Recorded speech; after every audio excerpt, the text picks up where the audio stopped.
बोला है देखो, क्वेश्चन नंबर 65 देखो, 64 तक हो गए औसत का, 28 का औसत 50 था। 28 छात्रों का गणित में औसत प्राप्तांक 50 था।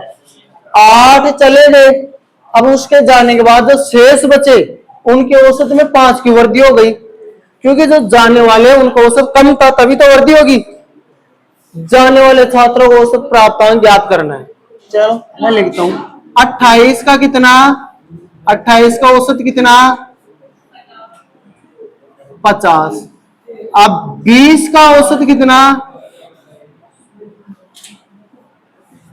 55।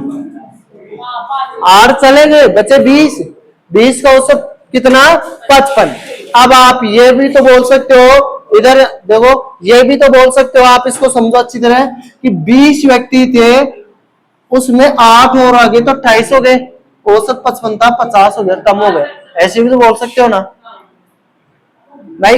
ये मानो कि 20 व्यक्ति है भाई, पहले थे तो 28 चले गए और 20 ही बचे, लेकिन अगर उसको वापस लाता हूं तो औसत में कमी आती है ना।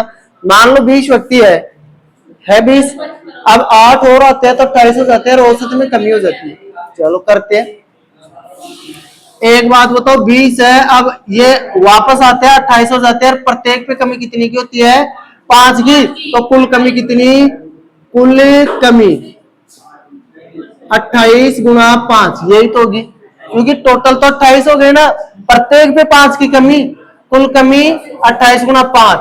अब एक बात बताओ, कुल कमी हो गई तो 8 व्यक्ति है आने वाले या जाने वाले, अब मैं यहाँ आने वाले बता रहा हूं इसी को, है ना।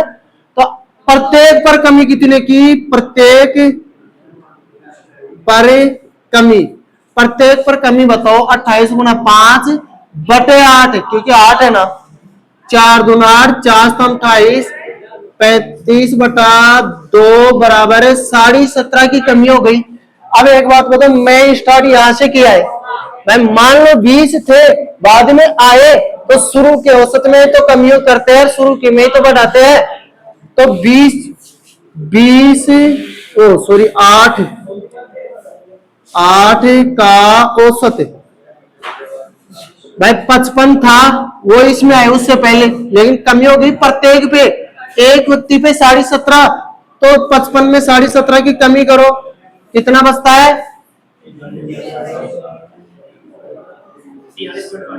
अरे घटाओ, सही घटाओ, शायद 37.5 बचेगा, देख लो, देखो 5 7 37.5 ही तो बच रहा है, यही तो मैं बता रहा हूं, सही किया करो माइनस, और माइनस करना सिखाऊं क्या, 55 में से 20 घटाओ, सिखा दो एक बार। 55 में से 20 घटाया कितना बचा 35, 35 में 2.5 जोड़ दो, क्योंकि 2.5 ज्यादा घटा दिया 37.5। चलो देखो इधर दोबारा समझा रहा है इसको, 28 7 करते औसत 50 है, 8 गए, जाने के बाद औसत 5 की वृद्धि हो गई, शेष बच्चे में 28 का 50 शेष बचे 20, 20 में 5 की वृद्धि हुई तो 55 हो गया। अब देखो इस क्वेश्चन को सोल्व करने का सबसे इजी तरीका, जाने वाले छात्रों को औसत पूछा है, सबसे इजी तरीका ये होगा, आप ये मत मानो पहले 28 थे, आप ये मानो अब इसको पहले 20 था और 20 का औसत 55 था, 8 और आ गए, टोटल 28 हो गए, औसत में 5 की कमी होगी, मतलब प्रत्येक पे कमी, औसत में कमी का मतलब प्रत्येक पे कमी, एक व्यक्ति पे 5 की कमी, तो 28 पे कितनी कमी, कुल कमी ये वाली होगी, कुल कमी हो गई। लेकिन आप एक बात बताओ, जो नए व्यक्ति आए उसमें वजन कम था, उसकी वजह से तो कमी हुई, 8 व्यक्ति आए उसमें वजन कम था तो उसकी वजह से कमी हुई, तो प्रत्येक पर कमी भाई, टोटल कमी होगी तो 8 पर प्रत्येक पे कितनी कमी 17.5 की। तो एक बात बताओ, पहले 55 था, कमी होके मतलब प्रत्येक पे 17.5 कमी हो गई, तो 55 में से 17.5 घटेगा नहीं, तो 37.5 हो गया, बस आ गया। क्वेश्चन नंबर 66 देखो, किसी कक्षा में छात्रों का औसत प्राप्तांक है 71, छात्राओं का औसत प्राप्तांक 73 और संपूर्ण कक्षा के 71.8, तो छात्र और छात्राओं का अनुपात निकालना है, छात्र छात्राएं इधर संपूर्ण, है ना, छात्रों का कितना 71, छात्राओं का 73, संपूर्ण का कितना 71.8, तो देखो ये मिश्रण नियम लग जाएगा ऐसे में, जब एक कम वाला और ज्यादा वाला दे दे, बीच का औसत दे दे, तो मिश्रण नियम से आसानी से कर पाओगे। ठीक है, ऐसे चाय का मूल्य भी आ जाए, कम भाव ज्यादा भाव और दोनों को मिश्रण का भाव दे दे, तो भी उसमें कितनी कितनी कुल होती है वो आसानी से आ जाएगी मिश्रण नियम से। बड़ी में से छोटी घटा दो बस, 71.8 में से 71 गया तो 0.8, इधर घटाओ 72 बनाने के लिए 0.2 और 1.2। अब देखो काटो, पॉइंट से पॉइंट कैंसिल, 12:8 काटो, 4 या 12, 4 दूना 8, यही आंसर है। उतारो, आ गया समझ में।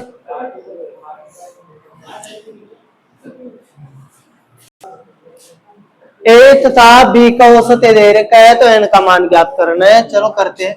ए और बी का औसत कैसे ज्ञात कर सकते हैं? ए प्लस बी बटा 2 करके तो ज्ञात करेंगे, औसत निकालेंगे वैसे भी नहीं। लेकिन यहाँ तो दिया गया है क्या, ए की घात n प्लस 1 प्लस बी की घात n प्लस 1 बटा ए की घात n प्लस बी की घात n, ऐसा दे रखा है। आगे क्या करें, तिरछा मल्टीपल करते हैं, आगे यही कर सकते हैं आगे।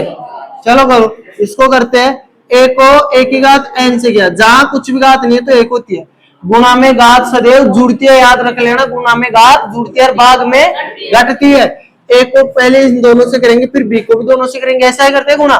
चलो ए को ए की घात n से किया तो घात जुड़ेगी n और एक, ए की घात n प्लस 1, ऐसा होगा, गुणा में घात जुड़ती है। ए को बी से किया प्लस ए बी एन, घात एक लगाते नहीं है, ठीक है, प्लस एक तो लिखना पड़ता है। अब बी को करते हैं, बी को किससे करेंगे, ए की घात n से, तो ए की घात n और बी, बी को करेंगे बी की घात n से, तो n ये और एक ये, तो बी की घात n प्लस ए। आ रहा है समझ में। ए को कर लिया पहले इन दोनों से, अब बी को किया पहले इनसे किया, तो बी ए की घात n इंटू बी, फिर बी को किया बी की घात n से, तो बी की घात n ये और ए की बी की घात n प्लस 1।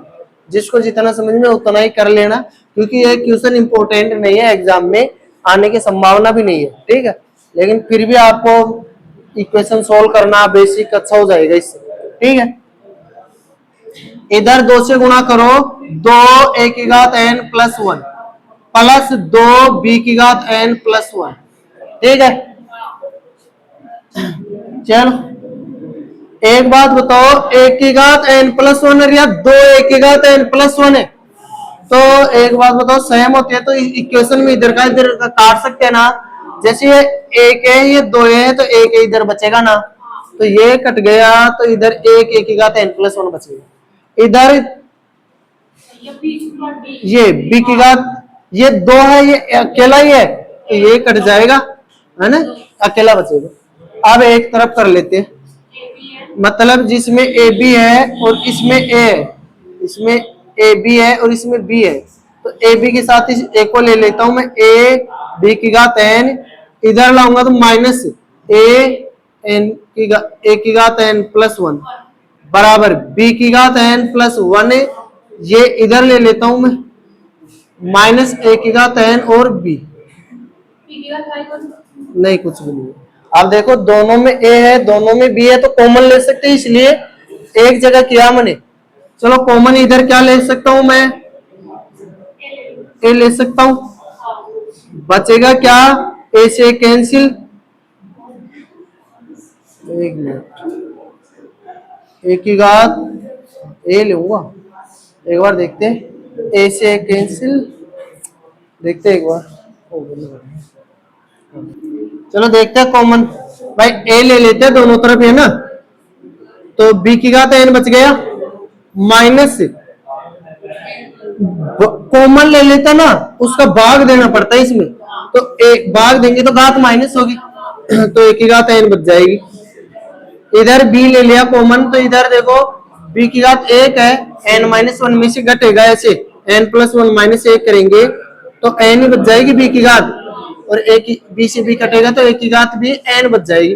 अब एक बात बताओ, दोनों तरफ सेम है तो कट जाएंगे ना, a बराबर b कब होगा, a बराबर b जब घात 0, क्योंकि किसी भी संख्या के घात 0 हो जाती है ना, है ना, किसी भी संख्या के घात 0 हो जाती है तो उसका मान हमेशा 1 हो जाता है ना। तो यहाँ मतलब घात 0 कर देंगे ना, यहाँ ऑप्शन से भी यही भी हो सकता था ऐसे, है ना, भाई घात 0 होती तो बराबर हो जाता। यहाँ एक बार यही रख के देख ले भाई, इतना बड़ा भी नहीं करे तो, है ना।